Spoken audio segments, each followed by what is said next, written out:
How's it going, guys? MissingNoVGC here, and today we're kind of stepping away from ROM hacks to go back to the roots of the channel, which is me just yapping about whatever I like talking about at the time, and most of the time it was obscure and dead card games. If you are a longtime viewer of the channel, you know we got a playlist of like 50 videos on just yugioh.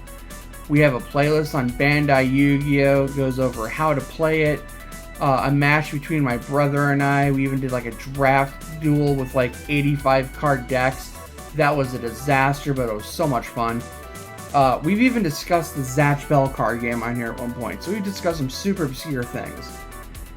If you are here for just the ROM hack content, don't worry. I do still got you guys covered. I am still helping Nemo with Pokemon Alolan Sea Glass. I just teamed up with DWG to help design trainers for the post-game and Pokemon Crystal Inheritance. I am currently a developer on an upcoming ROM hack series, and I am super excited to tell you guys about it, but currently we cannot. But there's just some really neat stuff in the works for that, trust me on that one. And then right before I started recording, I was reached out to by Paco Scarzo, the creator of Pokemon Odyssey, and I have joined the beta test team for Pokemon Odyssey 2 Heroes of Lumeria. So lots of ROM hack stuff coming down the pipeline in the future. Look forward to that if that's what you're here for. But if you are here for what the thumbnail says, today I am here to slowly start introducing the game Dungeon Dice Monsters to the channel. I felt the best way to introduce the game to this channel was to start off with a constructed deck profile. These don't exist anywhere on YouTube that I've seen so far, so I thought this would be a fun way to introduce it to the game. I love doing deck profiles for Bandai Yu-Gi-Oh! And Kaijudo and Zatch Bell, so why not do the same thing with Dungeon Dice Monsters? Depending on what version of Dungeon Dice Monsters you are playing, the rules are different. So just a real quick, simple breakdown of how they're kind of different. There is an English version, the Game Boy Advance version, and the Japanese version. In the Japanese version, you have 15 custom dice, and they fold out to form your dungeon path. You're allowed to have as many of the same monster item in your deck as long as you're still within that 10 monster item limit. And you only roll your dice once per turn. In the Game Boy Advance version of Dungeon Dice Monsters, you have your 15 monsters or slash items, you have your dice, you're allowed to play 10 of them, and the dice form your dungeon path just like the Japanese dice, but there's more variety to the shapes that you can make. And for some reason, monsters have different type matchups, kind of like Pokemon do. That doesn't exist in the actual game. And then for the English version of the game that we'll be playing, you get 2 dice rolls per turn versus the 1 you get in Japan. However, you only are allowed to play 1 of each monster item that you have in your deck. You can't play multiples of the same thing. And the last rule, which is personally my favorite, if you roll 3 of the same summon crest, you are allowed to play a monster or item that is 1 level higher than what you rolled. So if you rolled 3 level 1 summons, you can then play a level 2 monster instead. That is called an up summon, and as far as I know, that is exclusive to the English version of the game. One last thing before we get started with the actual deck profile. I just said that in the English version of the game, you have a deck of 10 monsters or items. For these videos, we will be playing with decks of 15. We think that this would allow for more creative deck building ideas. You're still only allowed to play the 10 because you only have so many dungeon tiles and all of that. But originally we wanted to play like matches, and we would have like a side deck of 3. But then we thought about it, and sometimes Dungeon Dice Monsters game can last like 45 minutes to an hour. And are we really going to want to sit through a best of 3 with that? Probably not. So we decided to take the side deck of 3, make it 5, and you can just kind of alternate between what you want to play. I think this allows for some more creative deck building. Others might not like that, but it's whatever. It's just for fun. However, if I'm like hosting a tournament at my local store, we will be playing with the 10 monster rule because, you know, those are the official rules. But just for content wise, I think it'd be a fun way to show off some other ideas you can do with the decks. But finally, without any further ado, let's actually get into this deck profile. One last thing I forgot to include is everything shown in this video is custom made by Gaia Aura Cards. And if you would like, there is a link in the description down below to Gaia's Etsy store, where you will be able to purchase all of the cards and pieces that I've shown in this video and all of their previous Dungeon Dice Monster videos on this channel. Starting off, we have the Bubonic Vermin. This is a level 1 Beast Tribe monster with 10 HP, 20 attack, and 10 defense. And by spending any 2 crests in your crest pool, after you perform your double dice roll, you can perform 1 more dice roll in addition to the 2 you already performed. It will cost you 2 of the dice, or 2 of the crests that you had just rolled, but this will allow you to have a 3rd attempt at summoning a monster if you missed out on the first 2. And it can also allow you to get rid of crests you don't necessarily need and try and farm better crests. I do feel that if regulation for this game existed, this card would probably be banned because this does allow for a lot of advantage, especially if you team it up with cards like the Fiend Mega Cyber, but I'll save that for when I profile the control build. Up next, we play 1 copy of Mammoth Graveyard. This is a level 1 Beast Tribe monster with 10 HP, attack, and defense across the board. And while it is in the dungeon, all Beast Tribe monsters gain 10 additional attack. This does affect both you and your opponent, so do be careful about that, because anything you're gaining, your opponent gains as well. And that could really screw you over in the end. So just be wary about what you put in your dungeon depending on what your opponent has. This card also has Tunneling. Tunneling is an ability that allows your monsters to travel through opponents' monsters and items without activating those items. So this is actually a quite useful ability. It doesn't come up super often, but there are definitely instances where it can win you the game. Next, we're playing 1 copy of Jellyfish. This is more or less the exact same thing as Mammoth Graveyard. It's a level 1 Beast Tribe monster with 10 HP, attack, and defense. And while it's in the dungeon, all Beast Tribe monsters gain 10 defense. Again, this also affects your opponent as well. So, again, be careful about what you play against. Next, we play 1 copy of Gazelle, King of Mythical Beasts. This is a level 1 Beast Tribe monster with 20 HP, 10 attack, and 20 defense. And by spending 2 spell crests, you can increase the attack of all Beast Tribe monsters in the dungeon by 10 attack. This is a permanent ability. So, if you were to destroy Gazelle, all those buffs would stay. But if you were to destroy something like Jellyfish, all those defense counters that you gained would go away. So, again, super good, but also, again, this affects your opponent's board as well. So, again, be very careful about that. Then our last level 1 that we play is Battle Warrior. This is a level 1 Warrior Tribe monster with 20 HP, 20 attack, and 10 defense. Its first effect is when it is summoned, you can add 1 attack crest to your crest counter, which is super good. And then its other ability is this monster can attack monsters that have the flying ability.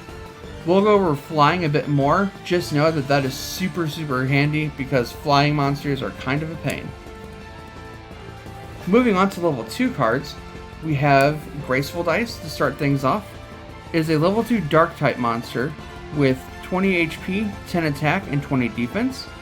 And by spending 4 spell crests, you can roll a 6-sided die, and whatever the result is, you multiply that by 10, and then you add that to your monster's attack points for the turn.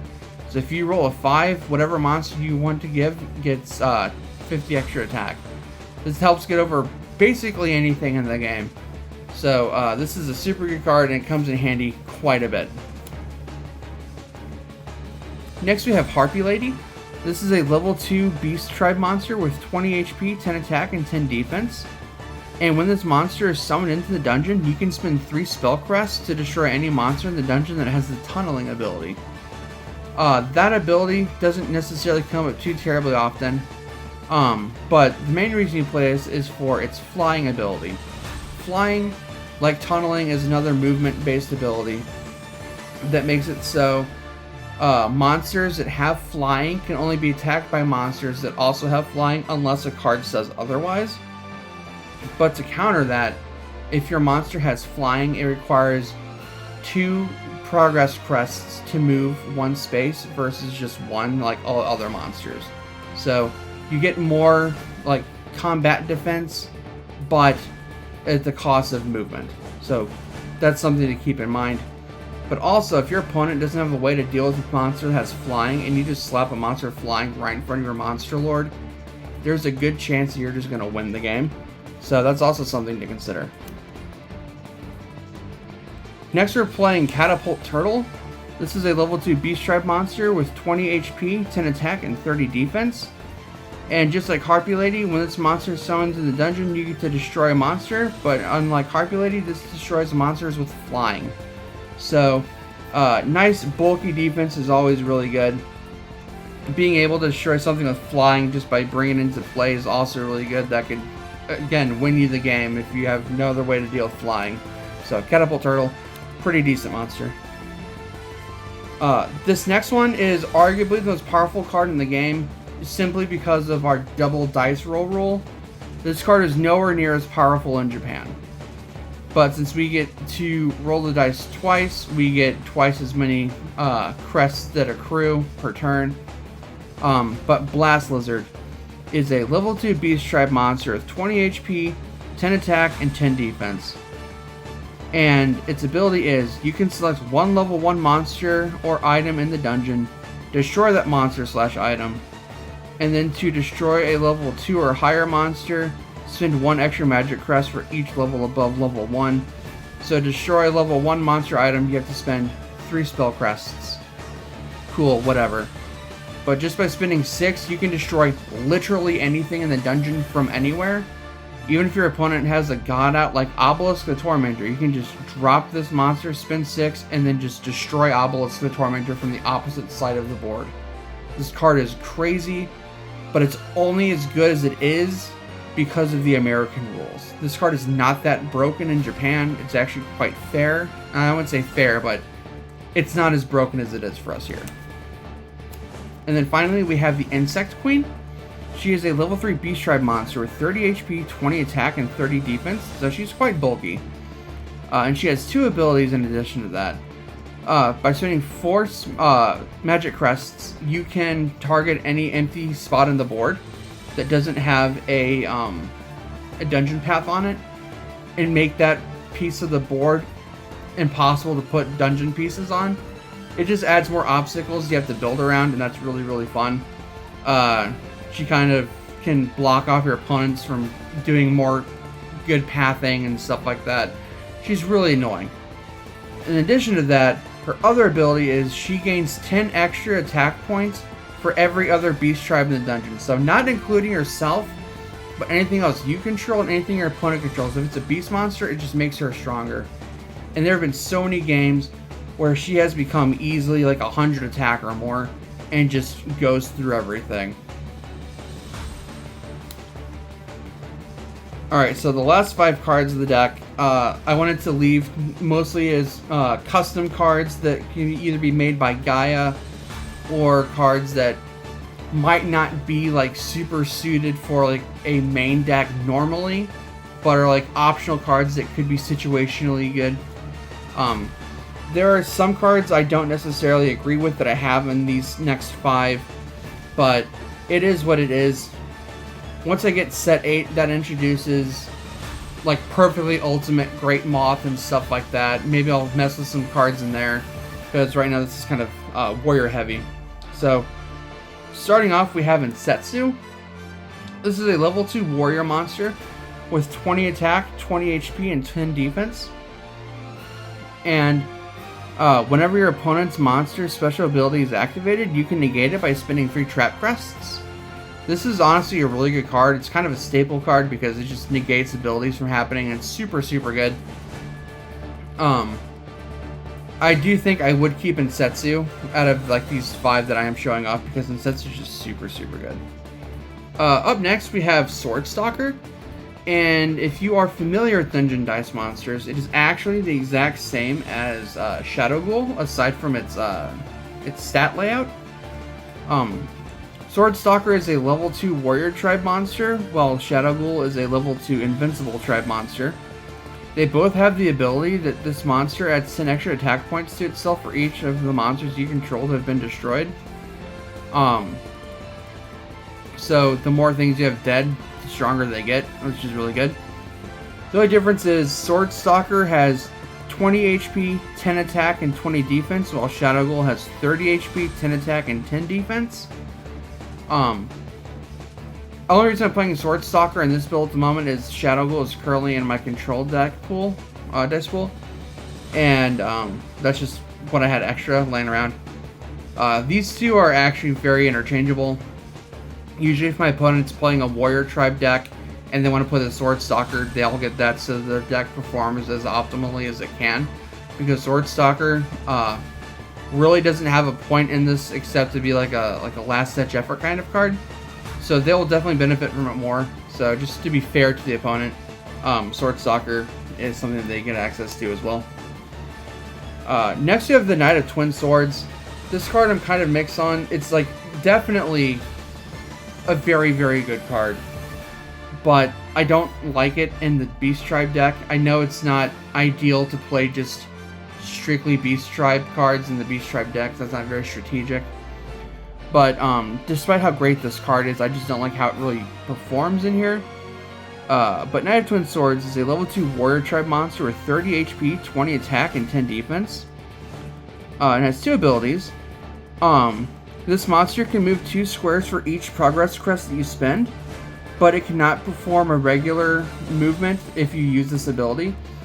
So basically what that's saying is if you were to spend 4 progress crests to use its ability, you can move 8 spaces, but you couldn't spend an additional one to move normally to move a 9th space. You only get those 8 movements and then you're done.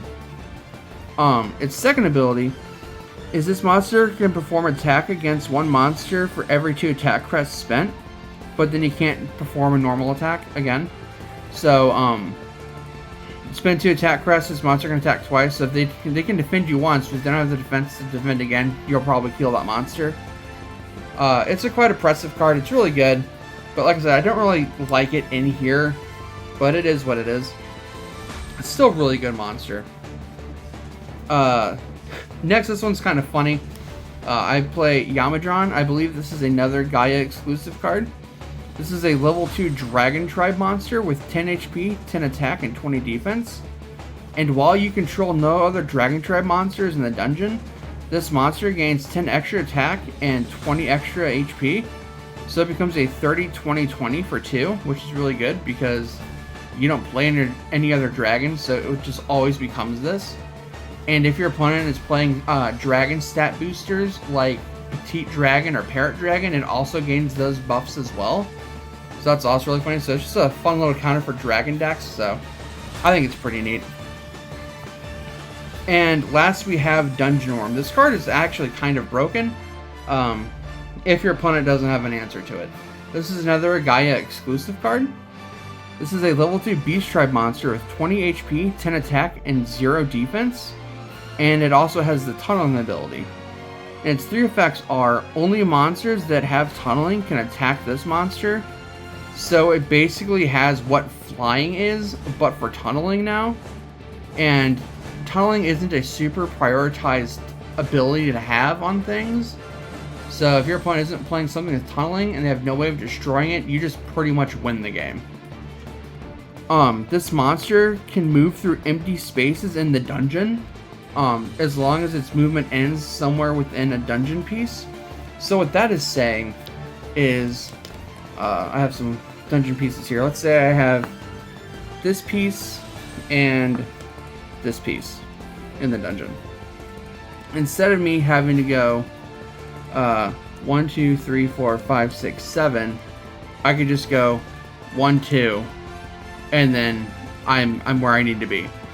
So that's really good. It helps with just saving your progress crest. You can usually get through one side of the board to the other with that.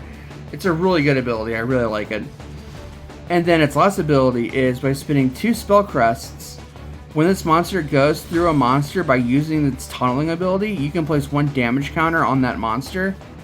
So if you're dealing with something like an opponent's Blue Eyes where they can't attack each other because Blue Eyes can't attack it because it doesn't have tunneling, but you can't attack Blue Eyes because you don't have flying, just keep moving back and forth through it and spinning those crests, and eventually you'll just kill it and win. So yeah, Dundrum is super, super good. Kinda broken. But yeah, that's Dungeon Dice Monsters. I hope you guys enjoy that deck profile, because I do have more coming up ahead. We already have a game planned between me and my brother, where I'll be playing the Beast Tribe deck, and it will be going up against this Dragon Tribe deck that I'll be profiling next. So look forward to those videos in the future. In addition to the Dragon Tribe deck, we also have this control deck that I've been working on for quite a while. It's super good. I really like using Thousand Eyes Restrict, and I've actually resolved its effect multiple times in one game, even if I have to sacrifice it. I'll go over that in the future. And the other deck I really enjoy, I've been having a lot of success with, is this super aggro rush type build. Super, super fun. Really like this one. Can't wait to show off this one to you guys. And then for other decks that I was working on, I was working on this XYZ Dragon Cannon one. This is one of those decks that'd be mostly exclusive pieces that Gaia made. But the last Friday of June, Gaia actually updated his store, and in the update he had a 3D figure of XYZ Dragon Cannon, and it comes with a new version of the card that actually has a better effect, because for this one, its second ability was you had to use 3 crests to move at one space, which kind of sucked. So we were teaming it up with the skill drain item card, just to make it more able to move around the dungeon. But now the new one has like tunneling, and instead of that ability, it has something that can damage things from like 4 squares away instead, making it a lot better. So yeah, look forward to those in the future.